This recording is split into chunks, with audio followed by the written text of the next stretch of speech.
terminata, è stata una bellissima serata piena di gente, abbiamo così cucinato per loro una cena per farci gli auguri di Natale e sono rimasti tutti contenti e noi siamo felicissimi malgrado la stanchezza.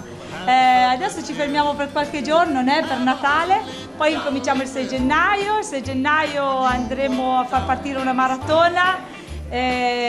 Siamo molto contenti di questo perché se ci chiamano noi andiamo sempre volentieri e poi da lì inizieremo con la Valsesia e tutti i nostri programmi. Il 18 gennaio Savona, poi Modena e Verona e poi tutto il resto.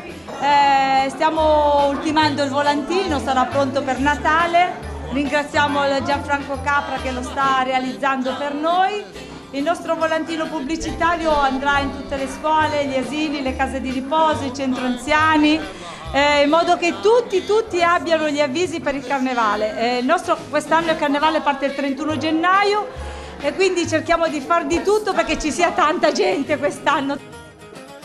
Secondo il nostro statuto, una volta all'anno dobbiamo fare un'assemblea dei soci e avendola fatta oggi si è approfittato, visto la vicinanza del Natale, per fare anzi questo pranzo, questa cena meglio, per farci gli auguri di Natale. Comunque in effetti l'ufficialità era data dall'assemblea che si da fare annualmente perché il nostro statuto ce lo impone.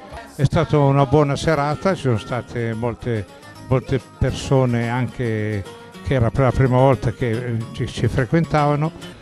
Devo dire che la Giuse e le sue amiche hanno fatto una cena con i controfiocchi, non con i fiocchi, e le portate non finivano mai, ma il bello è che nessuno le ha mai rifiutate fino alla fine. Sembrava che avessero fatto chissà che cosa, invece poi fino alla fine è arrivato addirittura un pandoro in coda ai cannoli, insomma cose di questo.